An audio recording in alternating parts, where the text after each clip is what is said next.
sir. Okay, so ನನ್ನ ಹತ್ರ 3 point ಇದೆ ಅಂತ ತಗೊಳ್ಳಿ. ಗ್ರಾಫು ಅಂದರೆ ಮಿನಿಮಮ್ ಒಂದಷ್ಟು ಪಾಯಿಂಟ್ಸ್ಗಳು ಎಕ್ಸಿಸ್ಟ್ ಆಗಬೇಕು. ಇದನ್ನ ಗ್ರಾಫ್ 1 ಅಂತ ತಗೋತೀನಿ, graph 2, graph 3, graph 4, graph 5, graph 6, 7, 8. So 8 ಗ್ರಾಫ್ಗಳನ್ನ ತಗೊಂಡಿದ್ದೀನಿ ನಾನು. ಸೊ 8 ಗ್ರಾಫ್ಗಳು ನೋಡ್ಲಿಕ್ಕೆ ಎಲ್ಲ ಒಂದೇ ತರ ಇದೆಯಾ?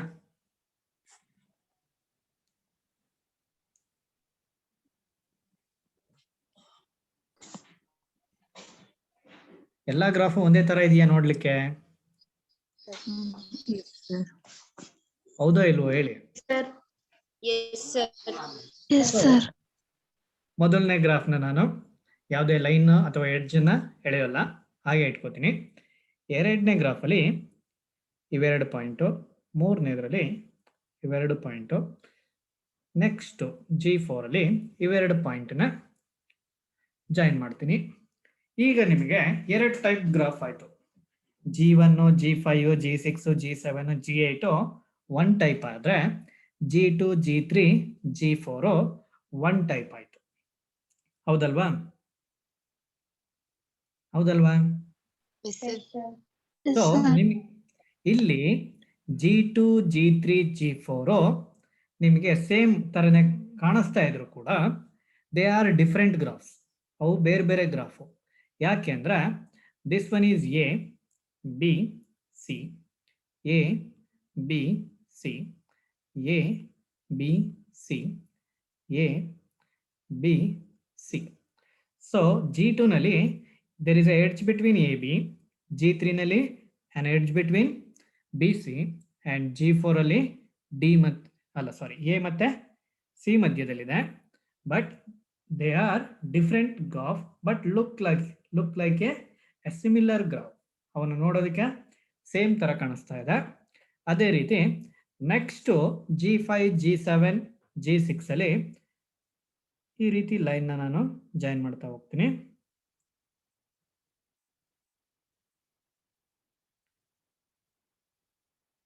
Same vertices, that is A, B, C, A, B, C. So now look, G5, G6, G7, they are also identical, isn't it? ಅವು ನೋಡ್ಲಿಕ್ಕೆ ಒಂದೇ ತರ ಇದೆ, but they are different from G1, G2, G3 and G4. Next, last one ಯಾವುದಿದೆ G8. So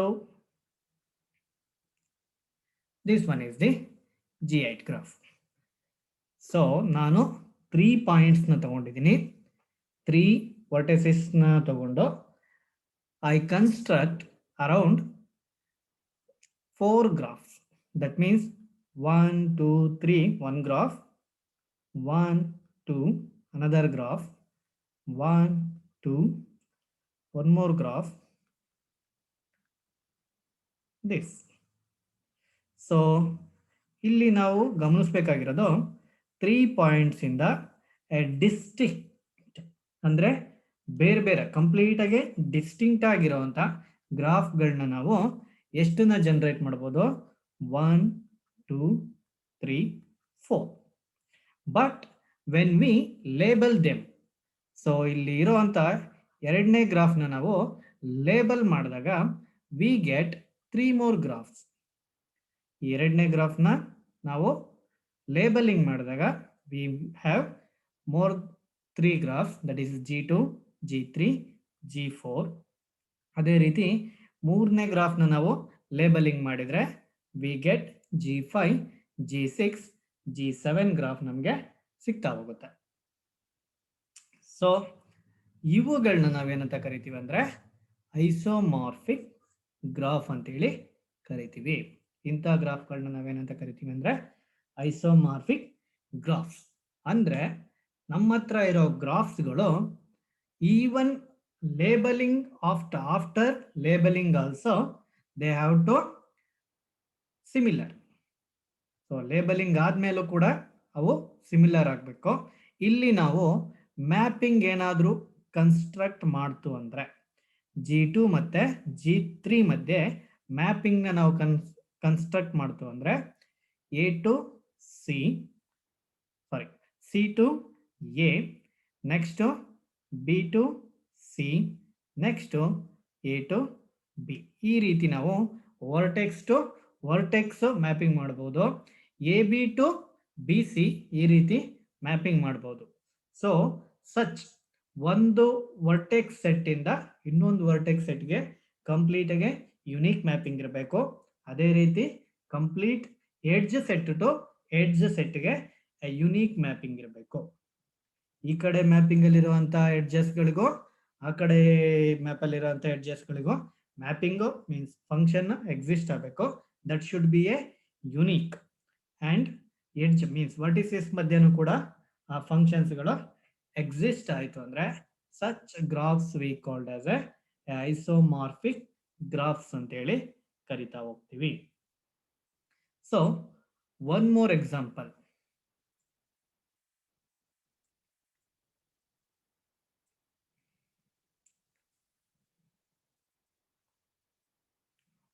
One, 2, 3, 4, 5, 6. 1, 2, 3, 4, 5, 6. So graph 1 ನಲ್ಲೂ ಕೂಡ ನನಗೆ 6 vertices ತಗೊಂಡಿದ್ದೀನಿ. ಗ್ರಾಫ್ 2 ನಲ್ಲೂ ಕೂಡ 6 ವರ್ಟಿಸಿಸ್ ತಗೊಂಡಿದ್ದೀನಿ. So line joining like this.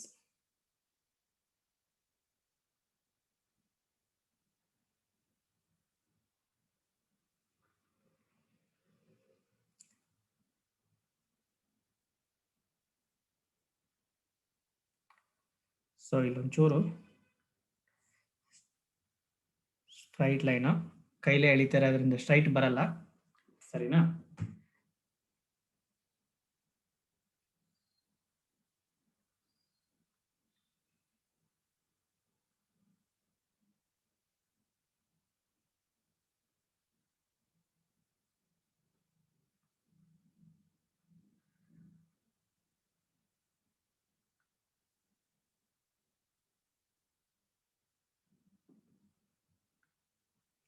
So actually ಇಲ್ಲಿ ಒಂದು ಪಾಯಿಂಟ್ ಆಫ್ ಇಂಟರ್ಸೆಕ್ಷನ್ ಅಲ್ಲಿ 3 ಲೈನು ಈಕ್ವಲ್ ಆಗಿ ಇಂಟರ್ಸೆಕ್ಟ್ ಆಗಬೇಕಾಗಿತ್ತು.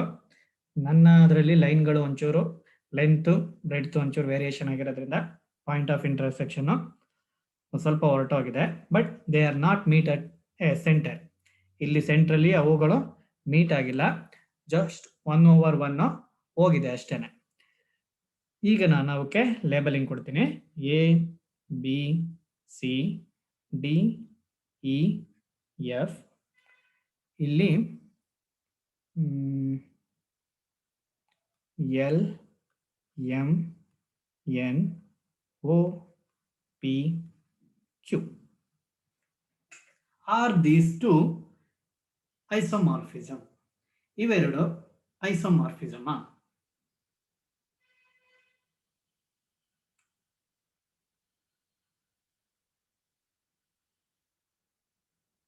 ಕರೆಕ್ಟಾಗಿ ಎರಡು ಫಿಗರ್ಸ್ಗಳನ್ನ ನೋಡಿ.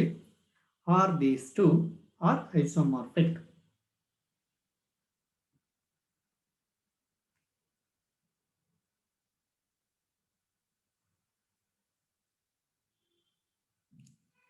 ಮಾತಾಡಬೇಕು.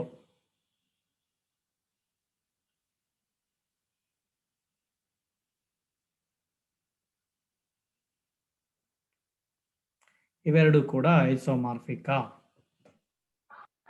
ನೋ. ಒಂದು ನೋ ಬಂತು. Next any other?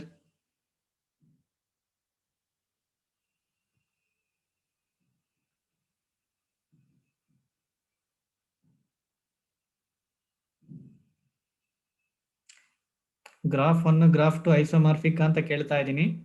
ಯಾರು ಏನು ಹೇಳ್ತಾ ಇಲ್ವಲ್ಲ ಯಾಕೆ? No sir. ನೋ. ನೋನಾ? ಓಕೆ, ಡಿಸ್ಕಷನ್ ಮಾಡೋಣ ಈಗ ಅದ್ರ ಬಗ್ಗೆ. ಇಲ್ಲೂ ಕೂಡ 6 ಪಾಯಿಂಟ್ಸ್ ಇದೆ, ಇಲ್ಲೂ ಕೂಡ 6 ಪಾಯಿಂಟ್ಸ್ ಇದೆ, ಸೆಟ್ ಆಫ್ ವಿ. ನೆಕ್ಸ್ಟ್ ಎಡ್ಜಸ್ಗಳಿಗೆ ಬರೋಣ. ಎಡ್ಜಸ್ಗಳು ಎಷ್ಟಿದೆ? 1 2 3 4 5, next 6 7. I think edge set ಅಲ್ಲಿ 7 ಎಡ್ಜಸ್ ಇದೆ. ಇಲ್ಲೂ ಕೂಡ ನೋಡ್ತೀನಿ ಅಂದ್ರೆ 1 2 3 4 5 6 7 8 9 10, ಸಾರಿ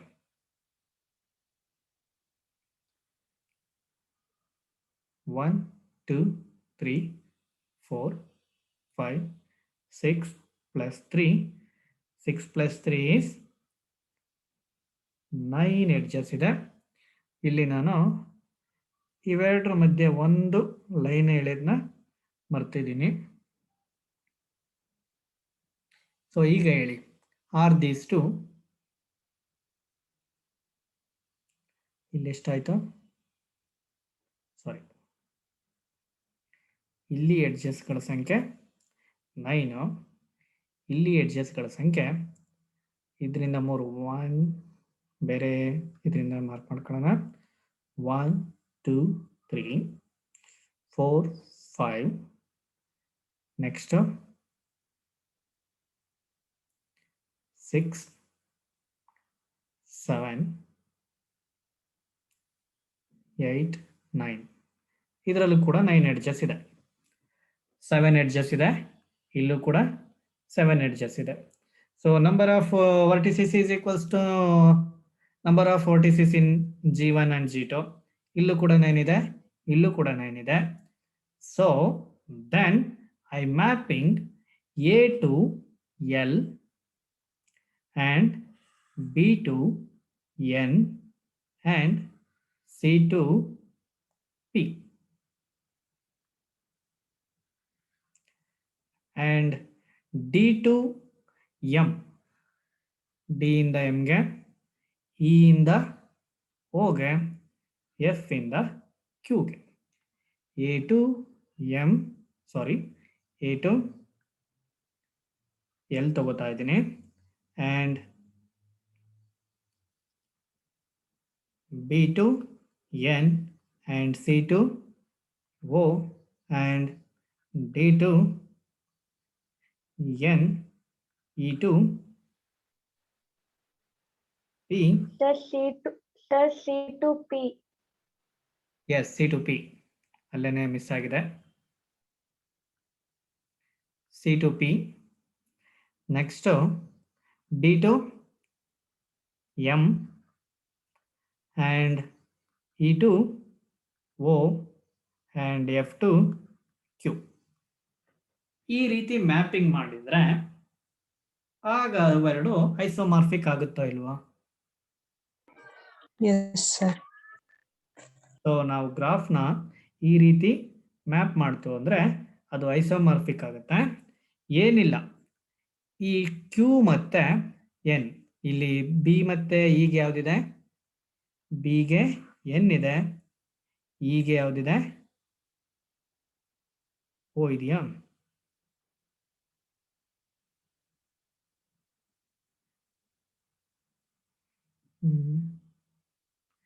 ಹೀಗೆ ಓ.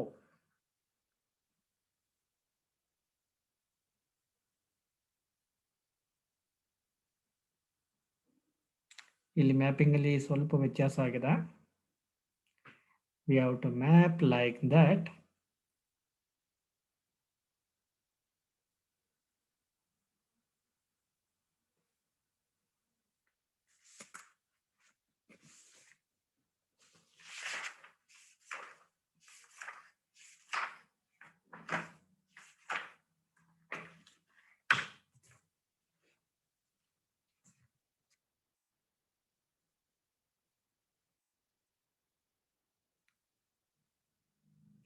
ಇದನ್ನ ಕಂಪ್ಲೀಟ್ ಆಗಿ ಎರೇಸ್ ಮಾಡಿ ಹೊಸದಾಗಿ ಹಾಕ್ಲಾ? Okay, sir. ನಿಮಗೆ ಕನ್ಫ್ಯೂಷನ್ ಬೇಡ.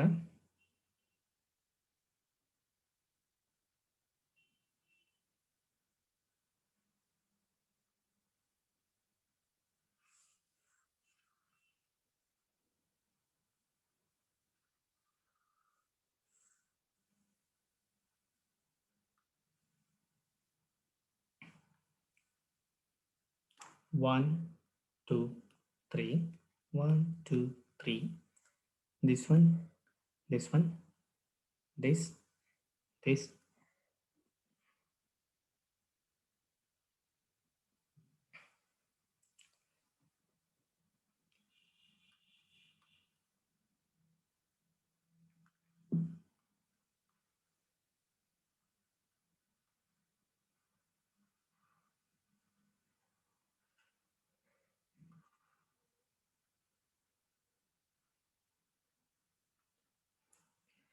ಎ ಬಿ ಸಿ ಟಾಪ್ ಎಡ್ಜ್ನ ಎ ಬಿ ಸಿ ಅಂತ ಕೊಟ್ಕೋತೀನಿ, ಬಾಟಮ್ ಎಡ್ಜ್ನ ಎಕ್ಸ್ ವೈ ಝಡ್ ಅಂತ ತಗೋತೀನಿ. ಸೊ ನೇಮಿಂಗ್ ಯಾವ ರೀತಿ ಕೊಡ್ತೇವೆ ಹೋಗ್ತೀವಿ. ಇಲ್ಲಿ L M N next P Q R. Almost ಅಲ್ಲ ಲಾಸ್ಟ್ ಟೈಮ್ ಏನು ಕೊಟ್ಟಿದೆ ಅದೇ ರೀತಿ. That is A to L and B to M and C to N, X to P and Y to Q and Z to R. So correspondingly ಈ ರೀತಿ ಕೊಟ್ಕೊಂಡ್ರೆ, so X ಮತ್ತು A ಮಧ್ಯದಲ್ಲಿ ನಮಗೆ ಒಂದು ಲೈನ್ ಇದೆ, ಎಕ್ಸ್ ಮತ್ತು A ಮಧ್ಯದಲ್ಲಿ ಒಂದು ಲೈನ್ ಇದೆ ಅಂದರೆ ಅವುಗಳ ಇಮೇಜ್ ಏನೋ ಎಕ್ಸ್ ಎಲ್ ಮತ್ತು ಪಿ ಅವೆರಡರ ಮಧ್ಯನೂ ಕೂಡ ಒಂದು ಲೈನು ಎಕ್ಸಿಸ್ಟ್ ಆಗಬೇಕು. ಅದೇ ರೀತಿ ಎ ಮತ್ತು ವೈಗೆ ಒಂದು ಲೈನ್ ಇದೆ. ಎ ಮತ್ತು ವೈ ಅಂದರೆ ಇಲ್ಲಿ ಎಲ್ ಮತ್ತು ಕ್ಯೂ, ಎಲ್ ಮತ್ತು ಕ್ಯೂಗೂ ಕೂಡ ಒಂದು ಲೈನ್ ಇದೆ. ನೆಕ್ಸ್ಟು ಎ ಇಂದ ಝೆಡ್ಗೂ ಕೂಡ ಇದೆ. That is this one A to R, A to sorry L to R this one ಆಗುತ್ತೆ. So X to L to P ಅಂದರೆ ಇದಾಗುತ್ತೆ. ಸೊ ಎ ಇಂದ 3 ಲೈನ್ ಹೋಗಿತ್ತು ಅಂದರೆ ಅದರ ಇಮೇಜ್ ಇರುವಂಥ ಎಲ್ಲಿಂದನೂ ಕೂಡ 3 ಲೈನು ಎಮರ್ಜ್ ಆಗಿರ್ತವೆ. They are incident with image of the incident points of A with respect to ಇಲ್ಲಿ ಎ ಇಂದ ಯಾವ್ಯಾವ ಪಾಯಿಂಟ್ಗೆ ಇಮೇಜ್ ಆಗಿರುತ್ತೆ, ಮೀನ್ಸ್ ಯಾವ್ಯಾವ ಪಾಯಿಂಟ್ಗೆ ಎಡ್ಜ್ ಆಗಿರುತ್ತೆ ಅವುಗಳ ಇಮೇಜ್ಗೇನು ಕೂಡ ಇಲ್ಲೂ ಕೂಡ ಅದೇನಾಗಬೇಕು ಇನ್ಸಿಡೆಂಟ್ ಆದರೆ ಆ ಅಂತ ಫಿಗರ್ಸ್ಗಳನ್ನ ನಾವು ಕಂಪ್ಲೀಟ್ ಆಗಿ ಏನಂತ ಹೇಳ್ತೀವಿ ಅಂದರೆ ಐಸೋಮಾರ್ಫಿಕ್ ಅಂತ ಹೇಳಿ ಕರಿತೀವಿ. ಇಲ್ಲ ಅಂದ್ರೆ ಅದನ್ನ ನಾವು ಐಸೋಮಾರ್ಫಿಕ್ ಅಂತ ಹೇಳಿ ಕರೆಯಕ್ಕಾಗಲ್ಲ. ಅರ್ಥ ಆಯ್ತಲ್ವಾ? ಸೊ ಗ್ರಾಫ್ 1 ಮತ್ತೆ ಗ್ರಾಫ್ 2 ಇವೆರಡೂ ಕೂಡ ಏನಾಗಿರುತ್ತೆ ಐಸೋಮಾರ್ಫಿಕ್ ಆಗಿದೆ. ಕೇಳಿಸ್ತಾ ಇದೆಯಾ ನನ್ನ ವಾಯ್ಸು? Yes. ಸೊ ಇನ್ನೊಂದಷ್ಟು ನೋಡ್ತೀನಿ ಅಂದ್ರೆ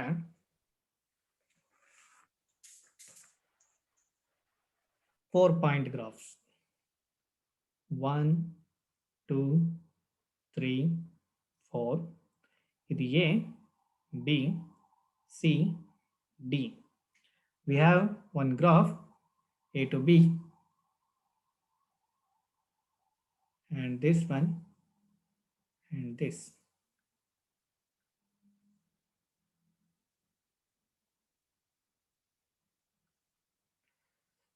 ಸೊ ಇದನ್ನ ನಾನು ಗ್ರಾಫ್ 1 ಅಂತ ತಗೋತೀನಿ.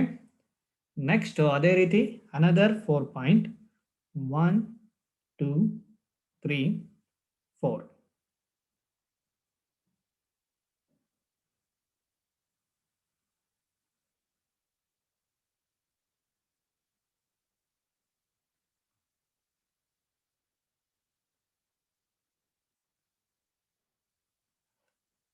This one is G2. Next one more 4 point graph 1 2 3 4.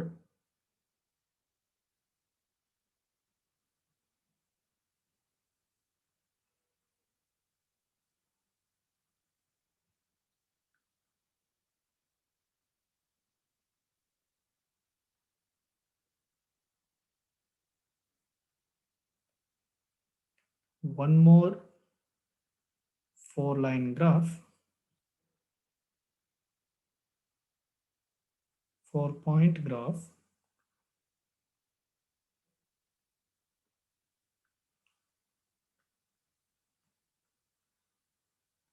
This one G3, this one G4. So ಎಲ್ಲದರಲ್ಲೂ ಕೂಡ ನಿಮಗೆ 4 ಪಾಯಿಂಟ್ ಇದೆ. ಸೊ ಈ ಗ್ರಾಫ್ಗಳಲ್ಲಿ ಯಾವ್ದು ಐಸೋಮಾರ್ಫಿಕ್?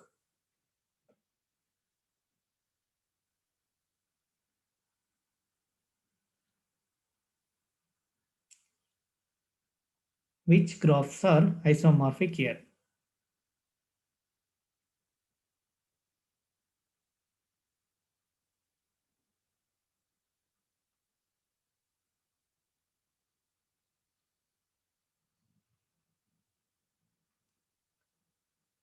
So G1 ಲೇಬಲ್ ಮ್ಯಾಪಿಂಗು, ಎರಡನೇದು G2, G3 and G4 they are unlabeled graph. I named them as, ಇಲ್ಲಿ ಏನು ABCD ಕೊಟ್ಟಿದ್ದೀನಿ ಅದೇ ರೀತಿ ABCD ಕೊಡ್ತಾ ಇದ್ದೀನಿ. That is this one is A, B, C, D. Next A, B, C, D,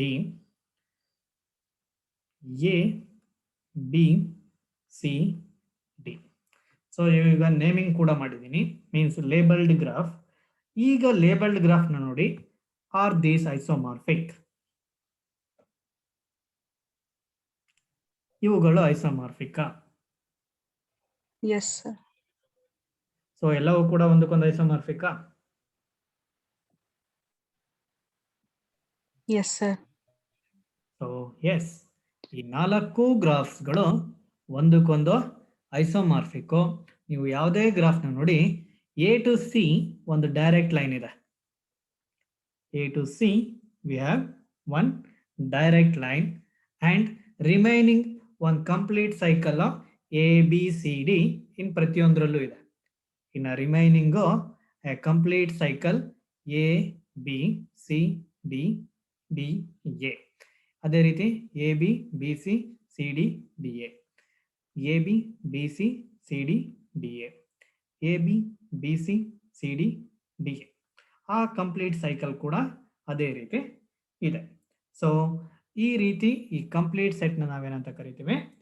ಐಸೋಮಾರ್ಫಿಕ್ images ಅಂತೇಳಿ ಕರಿತಾ ಹೋಗ್ತೀವಿ. ಸೊ ಐಸೋಮಾರ್ಫಿಕ್ ಗ್ರಾಫ್ಸ್ ಅಂದ್ರೆ, graph isomorphism is also a phenomena of existing same graph in more than one forms. ಒಂದೇ graph ಒಂದಕ್ಕಿಂತ ಜಾಸ್ತಿ ಫಾರ್ಮಲ್ಲಿ exist ಆಯಿತು ಅಂದರೆ ಅದನ್ನ ಗ್ರಾಫ್ ಐಸೋಮಾರ್ಫಿಸಮ್ ಅಂತೇಳಿ ಕರಿತೀವಿ. A graph which existing in more than one forms, then we say it is a graph homomorphism. ಆ ಗ್ರಾಫ್ಗಳನ್ನೆಲ್ಲ ಏನಂತ ಕರಿತೀವಿ ಅಂದ್ರೆ ಐಸೋಮಾರ್ಫಿಕ್ ಗ್ರಾಫ್ ಅಂತ ಹೇಳಿ ಕರಿತೀವಿ. So that is multiple existence of multiple graphs.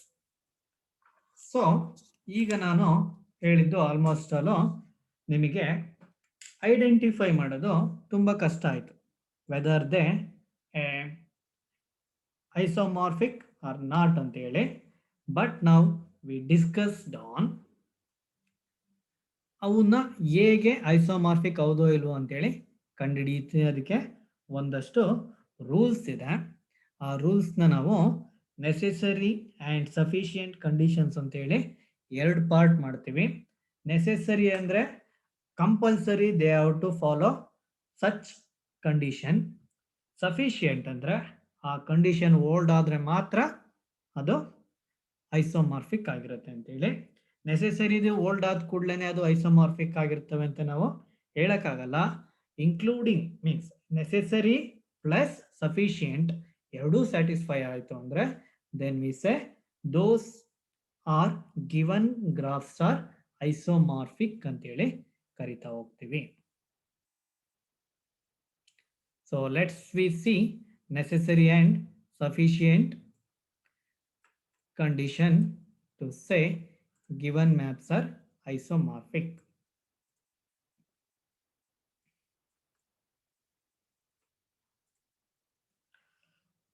So necessary conditions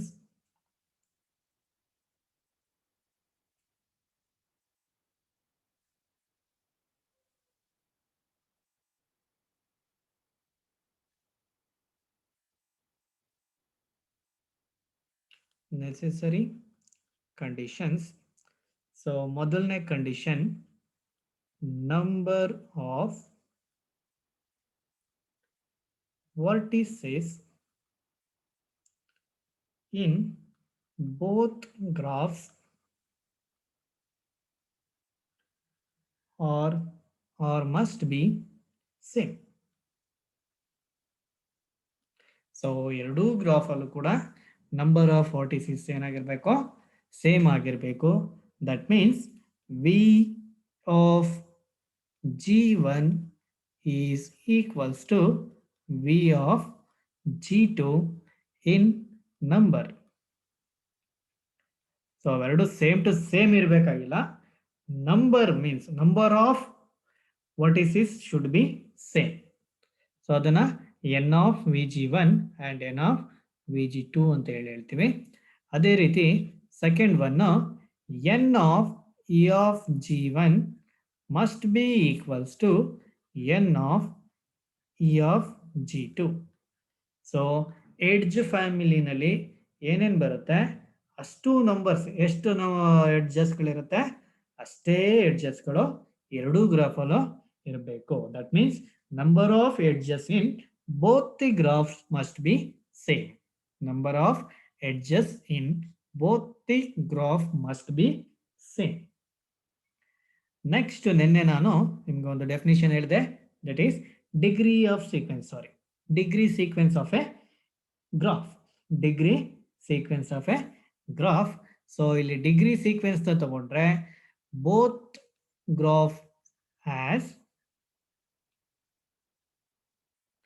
equal are same. Equal ಅಂತ ಏನಾದ್ರು ಬಳಸ್ಕೊಳ್ಳಿ ಅಥವಾ same degree sequence.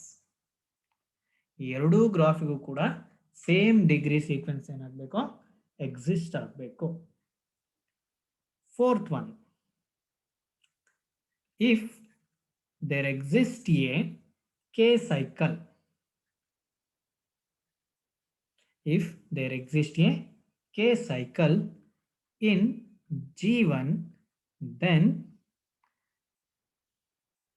there exists a k cycle in G2 also, such that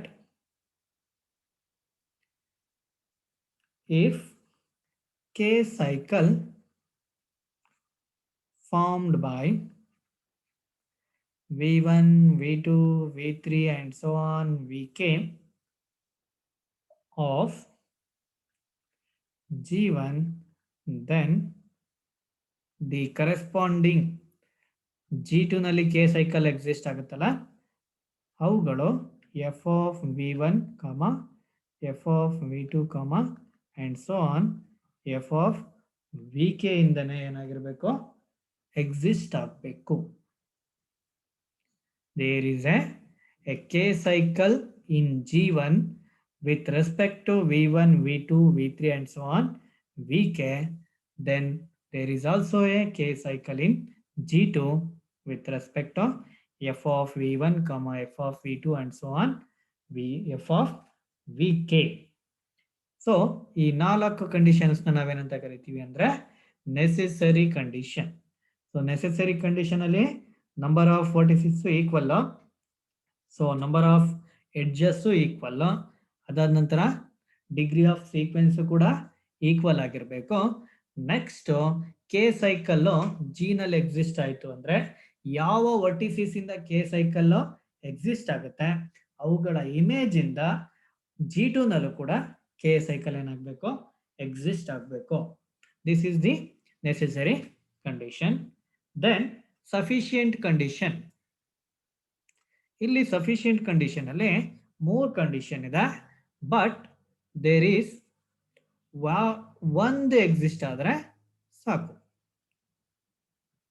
sufficient condition ಅಲ್ಲಿ 3 condition default ಆಗಿ they mentioned, but out of 3 at least 1 should be obey or old.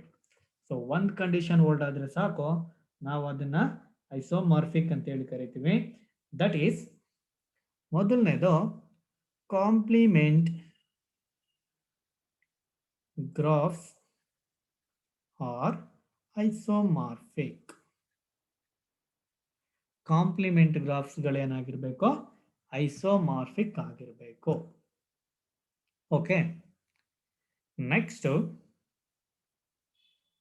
Second one, ಇದಾಗ್ಲಿಲ್ಲ ಅಂದ್ರೆ adjacency matrix must be equal. So ಎರಡೂ ಗ್ರಾಫ್ದು adjacency matrix ಏನಾಗಿರ್ಬೇಕು, equal ಆಗಿರ್ಬೇಕು. So ಅದು ಆಗ್ಲಿಲ್ಲ ಅಂದ್ರೆ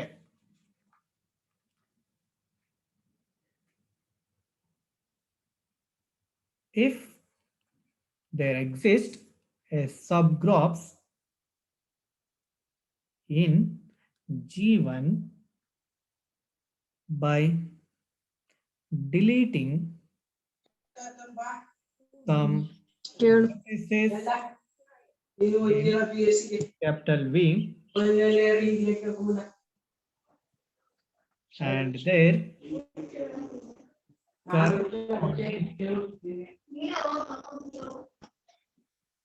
images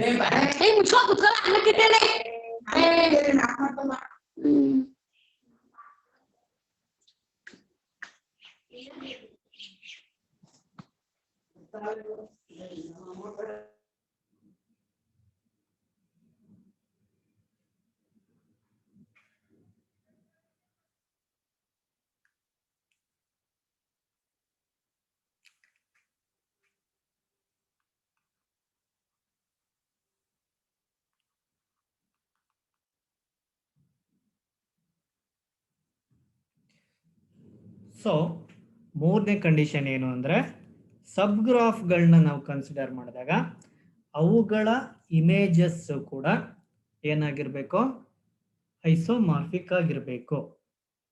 so corresponding image in other graph are isomorphic. Then only we say those two graphs are isomorphic. So maximum first 4 condition ನ ಮೊದಲು check ಮಾಡ್ತೀವಿ. Next ಆ 4 ಕಂಡೀಷನ್ ಅಲ್ಲಿ ಓಲ್ಡ್ ಆಗ್ಲಿಲ್ಲ ಅಂದ್ರೆ ಅದು ನಾಟ್ ಎ ಐಸೋಮಾರ್ಫಿಕ್. ಈ 4 ಕಂಡೀಷನ್ ಓಲ್ಡ್ ಆದ ಕೂಡಲೇ ನಾವು ಐಸೋಮಾರ್ಫಿಕ್ ಅಂತ ಹೇಳಿ ಹೇಳಕ್ಕಾಗಲ್ಲ. It may be a isomorphic. Then we need to check any one of the condition in sufficient condition. Sufficient condition ಅಲ್ಲಿ ಯಾವ್ದಾದ್ರು ಒಂದು ಕಂಡೀಷನ್ ನಾವೇನ್ ಮಾಡಬೇಕು, ಚೆಕ್ ಮಾಡಬೇಕಾಗಿರುತ್ತೆ.